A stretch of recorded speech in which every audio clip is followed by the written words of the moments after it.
দর্শক মণ্ডলী, লিগ্যাল রাইটসের এই পর্বে আপনাদেরকে স্বাগত জানাচ্ছি। আমরা বিরতির পূর্বে ফোর্স ম্যারেজ, ইমিগ্রেশন এবং হাউজিং বিষয় নিয়ে আলোচনা করছিলাম। আমি হাউজিং বিষয়ে একটি প্রশ্ন রাখতে চাই বাসির রেজা চৌধুরীর কাছে, এটা অনেকের কাছে হেল্পফুল হবে।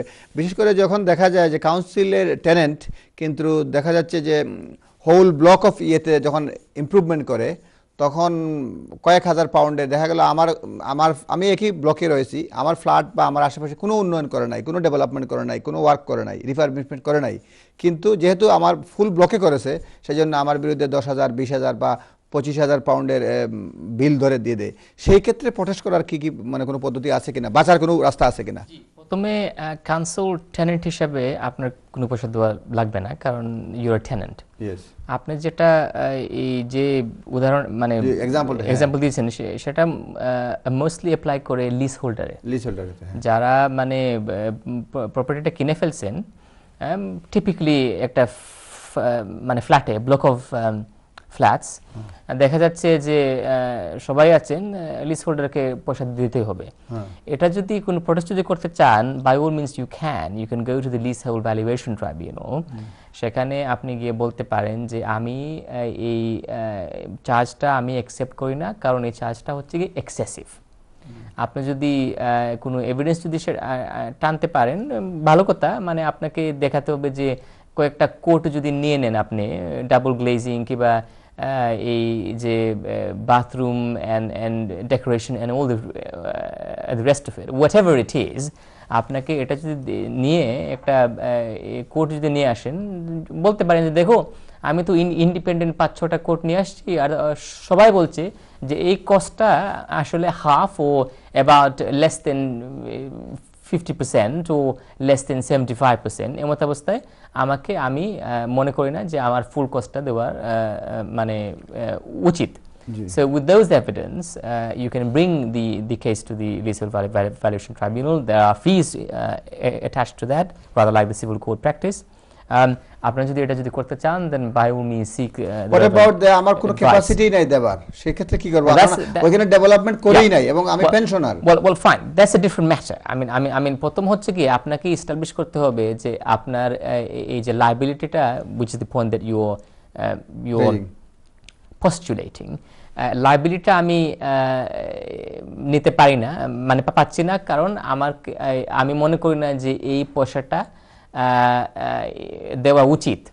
প্রথমত আপনাকে লায়াবিলিটি এস্টাবলিশ করতে হবে, আপনাকে বলতে হবে যে আমি লায়াবল না, কারণ আমি মনে করি এই যে কস্টটা ইটস টু এক্সেসিভ ও that I shouldn't be liable. তো প্রথমে আপনাকে আপনার with reference to your leasehold agreement and ও law, you have to show that you are not liable. That's the first thing. Secondly, whether you are, if the tribunal establishes or makes a judgment that you are liable to either to the full amount or half or whatever is decided by the tribunal that you should be paying, then the question of whether you should be able to pay, your ability to pay, comes second. First of all is the liability to hold you to the judgment or to the amount that they're claiming. That must be established, and that can only be established through a hearing and through whatever evidence that you're going to be putting forward. পরের তো হচ্ছে গিয়ে কথা যে আপনাকে আপনার ability নাই, দিতে পারবেন না, সেটা হচ্ছে পরের ব্যাপার। and the normal রুলটা হচ্ছে যে আপনি যদি লায়াবল তাহলে you have to pay. It's up to the local authority, the council, to see whether they want to enforce that judgment. তাদের মানে ভিউ থাকতে পারে যে দেখো পেনশনের মানুষ পয়সা টয়সা নাই, এটা মানে লাভ নেই মানে এনফোর্স করা, কেন এনফোর্স যদি আমরা করতে যাই তাহলে তো পয়সা টয়সা খরচ হবে, আর প্লাস এই যে এই পয়সাটা মানে আমার ক্লায়েন্ট এ ধরনের কেস রয়েছে, সেক্ষেত্রে কাউন্সিল বলছে যে তোমার যত টাকা হয় তুমি 10 বছরের 20 বছরের দাও, কিন্তু মাফ করতে চাচ্ছে না, মানে এই হচ্ছে পজিশন। না শিওর, বাট সেটা করতে কিন্তু হচ্ছে এটা মানে পলিসি ইস্যু, ইজন্ট ইট? মানে ওরা চাচ্ছে না যে মানে এক্সাম্পল একটা ক্রিয়েট করছে। যদি এক্সাম্পল ক্রিয়েট করে তাহলে তো সবাই, যত পেনশন আছে সবাই বলে না তুমি তো একটা করলা, তাহলে তো আমাকে ওটা দাও, এই ফ্যাসিলিটিটা আমাকে দেবে না কেন? If you're in that situation, then we are in a different kettle of fish altogether. তখন তো একটা প্রেসিডেন্ট তৈরি হয়ে গেল। প্রেসিডেন্ট তৈরি হয় এটা হচ্ছে একটা পাবলিক অথরিটি অন্যরা যদি বলে না তুমি তো এটা দিলে, তুমি আমাকে দিচ্ছ না, তাহলে বলবে যেহেতু তুমি অন্যজনকে দিয়েছো তাহলে তুমি একটা লিজিটিমেট এক্সপেকটেশন করেছো, তাহলে তোমাকে আমি হাইকোর্টে নিয়ে যাব, অনেক ধরনের নানা মানে অভিযোগ আর এই যন্ত্রণা বিশেষ মানে হয়ে যায়। So let me go back to the issue of forced marriage that we were discussing. আমি বলছিলাম আগে যে অ্যাপ্লিকেশনটা কি আর মানে রেমেডিসের ব্যাপারে। সো অ্যাপ্লিকেশনটা আমি বলছিলাম হয় the protected person can seek the remedy of the order, the protection order, the forced marriage protection order from the High Court. Alternatively, any other relevant person, any relative who believes that they are able to show a sufficient a connection and the knowledge. Now, in terms of the funding, they are almost majority of them are legally aided, depending on your ability. I'm not saying that it's always that way at all. আপনারা যদি, if you are an individual who is well off, a professional, for example, that a case of Dr. Abida going back some years, she was a professional, then of course you don't get public funding, in which case you will need to pay for it yourself. So that will depend on your individual circumstance, and the cost of that can be determined by your solicitor. If you are in another jurisdiction, the order will be in almost always, in majority of the cases, the court will grant the order, whether it is a without notice application or on notice application. The order will be granted. If you are in Bangladesh or any other jurisdiction outside of the UK, then that order will be served upon the authorities of that country, usually through their local courts, and the local court will then implement that or enforce that through their own law enforcement agency. In Bangladesh, it will be served to the High Court in Dhaka.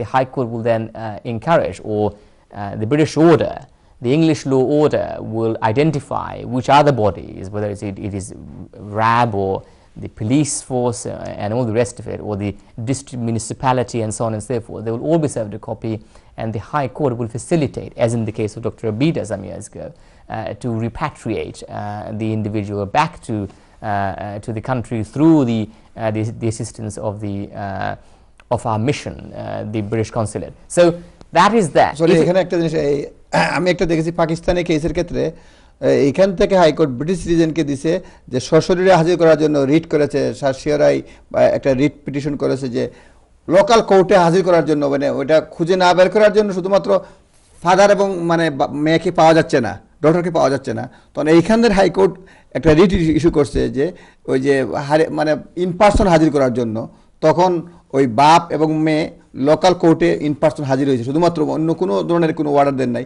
তারপরে বাকিগুলো ইয়ে করে। That's fine. I mean they can do that. It very much depends on what is the most expeditious way of repatriating the individual. There are orders where the English court will say to the Pakistani or the Bangladeshi court that all we want you to do is to facilitate the recovery of the individual. And if that recovery is to the local court, then that local court will be acting by de facto as the representative of the English courts. So in other words, all that the local court is doing is enforcing a foreign judgment or a foreign order of another court. That's all that they're doing. They are not going to be, they have no power unless, you know, it depends on what the laws of that local court is. If they say, well, we want to hear arguments over whatever, but rarely that is the case. So that will be based on an individual case. Now, পরের ব্যাপারটা হচ্ছে যে the other matter is that in terms of your evidence, it is highly critical that evidentially all the issues are brought to the court's the attention. That is very much the same as for the applicant as it is for the respondent. The respondent, the law says, must be given an opportunity to mention and to state their case on notice. And I'll talk about that. Okay, আমার মনে হয় অনেকগুলো call আছে, সুতরাং দেখি তারা কি জানতে চায়। হ্যালো, আসসালামু আলাইকুম। হ্যালো, আসসালামু আলাইকুম। কলা কথা বলেন প্লিজ। হ্যালো, আমি নেক্সট কলারকে দেওয়ার জন্য বলবো। হ্যালো, হ্যালো হ্যালো, আসসালামু আলাইকুম। হ্যালো, আসসালামু আলাইকুম। আসসালাম। হ্যালো, আসসালামু আলাইকুম। ওয়ালাইকুম সালাম। জি বলেন প্লিজ। জি বলেন, শুনতে পাচ্ছি, আপনার কথা শুনতে হ্যালো পাচ্ছি। ইয়েস, বলেন প্লিজ। হ্যালো, আমি জিওর লাগে মাত্র দেখা লাগে মাত্র। জি খোকা। হ্যালো, জি খোকা। আমার একটা কথা আছে নানি, আমি ফোনটা রাখার পরে প্লিজ আমার কইবা। জি আমার এখন আজকে আমি ভিজিটে আইসই, আমার সঙ্গে হাজবেন্ডে তাদের আলাই চল দেশে ভিজিটে বাদে সালাম তাদের তার বাচ্চা হয়েছে আর একটা বাচ্চা বিয়ে আইসেন তাই তো তাই যে সেকেন্ডারি স্কুলে পড়া এখন বর্তমানে সেভেনে পড়া আর একটা বাচ্চা হয়েছে 2 বছর হয়েছে আর এই সময় বাংলাদেশে তারা যে হাজবেন্ড আমার শেষ হয়ে গেছিল আর সামনে তারা বাংলাদেশে ভাষা দিচ্ছে কত অবস্থায় সামনে আমি করতাম পারি। বড় বাচ্চার বয়স কত? বড় বাচ্চার বয়স হয়েছে 12 বছর এখন বর্তমান। আর এই দেশে কতদিন? 10 যখন তার 10 বছর আছে 10 ইয়ার্স আছে তখন তাই দেশে আসলা আমার পরে বাদে তো তাই পরে পয়লা প্রাইমারি স্কুল পড়ছেন এরপরে এখন তাই ইউজ পড়া সেকেন্ডারি স্কুল পড়া। বুঝছি। আপনি কইরা যে একজন ব্রিটিশ সিটিজেন তার ওয়াইফ রে ভিজিট ভিসায় আনছেন আনিয়ে বাচ্চা রাখে ওয়াইফ রে বিদা করে দিছেন ওহান কইরা নি? জি না তার বাচ্চা ফাইনালি আইসন তার হাজবেন্ড আসলা উদ্দেশ্য ওয়ার্ক পারমিট জি তার হাজবেন্ড তাকে আনাইছিল উদ্দেশ্য ভিজিটে জি মেরে আসা ভিজিট আওয়ার পরে জি হোগা হাজবেন্ড ওভারস্টে করছিলাম মনে করে জি আনছে বাংলা হাতুটার বাচ্চা হয়েছে নাইনি বাচ্চাটারও তার হাজবেন্ডের দিচ্ছে না ছোটের তার 2 বছর জি মানে এখন টাইম কই এখন তারা কোনো কেসিস মারা না আমাদের কি দাদা নাও তো তার বহুত বড় প্রবলেম আছে মাইক্রোফোনে ডিস্টার্ব করে আপনার মানে কথা ভাঙ্গি ভাঙ্গি আর যার ফলে ক্লিয়ার বোঝা যান না। ওয়ার্ক পারমিটে আসলা অবস্থায় রয়ে গেছেন ওয়াইফ বাচ্চা বিজির বিষয়ে আনছেন এবং ওয়াইফ রে কিতা বিদায় করে দিয়েছেন না ওয়াইফ আসছেন না থাকতা চাইরা? ওয়াইফ বাচ্চাই আসছেন তাদের বিদায় করে দিছে তাদের বিদায় করে দিছে দেশে পাঠাইছে দেশে পাঠাই তাকে বাদে পাঠাই দিছে তারা। বুঝছি। এখন আপনি খাল লাগি হেল্প চাই রাখো গা হ্যালো চিন্তা করতাম মেয়ে বা 2টা নাতিন দিয়া তাই দেশ জামাইয়ের অবস্থা অত বেশি দিও না দেশও গিয়েও যে তাই থাকতে পারবা দেশ ফাটাই দিছে করে না ফাটাই তো সার জি না তাই তো রয়েছে না দেশ মেয়ে সাম্পাই কেন্দ্রীয় দেশ রয়েছে না তার হাজবেন্ড ফাটাই দিছে অলরেডি ফাটাই দিছে। বুঝছি। আচ্ছা এখন এটা হলো গিয়া অ্যাপ্লাই করতে পারবা কোনো অ্যাপ্লাই করছো নাকি না যেন লয়ারের কাছে গেলে বাচ্চা যদি 2 বছর স্কুলে পড়াশোনা করে বাচ্চার ইউটিও দিয়া সব কিছু দিয়া হিউম্যান রাইটসে অ্যাপ্লাই করতা লাখ বালা হইলে হয়তো দিয়ে দিবে। ছোট মেয়ে যে ওদের হইছে জানি ওদের সব বাচ্চা যদি আছে তার ছোট মেয়ে রয়্যাল হসপিটাল হইছে জি এই দেশে হইলে পরে এখন আর সিটিজেনশিপ হয় না কোনো এই দেশও আর দেশও কোনো পার্থক্য নাই নো ডিফারেন্স মানে কোনো পার্থক্য নাই। সুতরাং এই বাচ্চাই তাহলে কেস করতে পারবা এবং হিউম্যান রাইটসে করলে বাচ্চা যেহেতু স্কুলও পড়ে 2 বছর 10 থেকে 12 বছর হয়েছে তো 2 বছর পড়াশোনা করছে সুতরাং বাচ্চার যদি ফ্যাসিলিটিস কলতা থাকে ওই অ্যাপ্লাই করতে পারবা আর কি সব সিচুয়েশন হিউম্যান রাইটসে অ্যাপ্লাই করতে আবার সোজা কথা। সুতরাং বাকিটা সব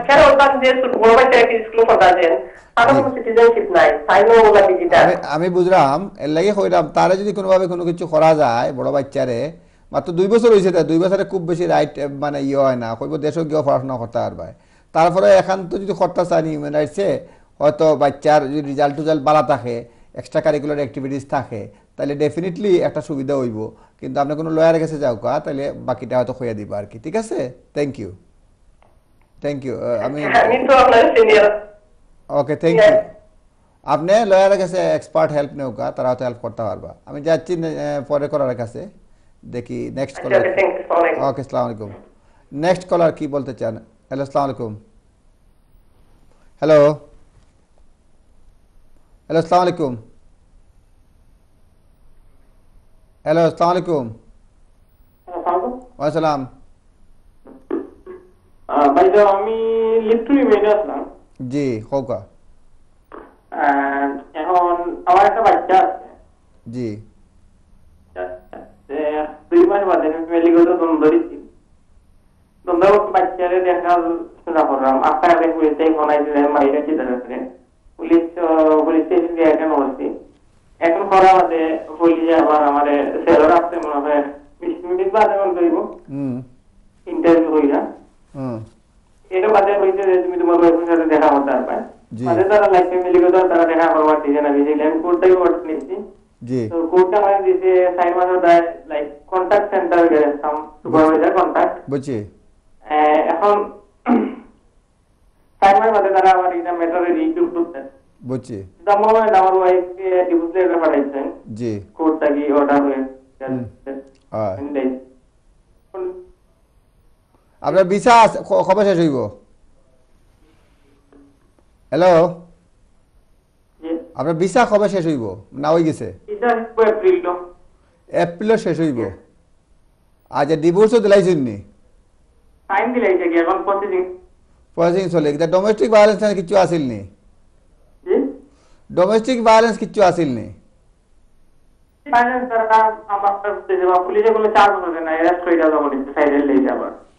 ডোমেস্টিক ভায়োলেন্স কিটা মানে আপনার বিরুদ্ধে অভিযোগ আছিল না নি? বুঝছি।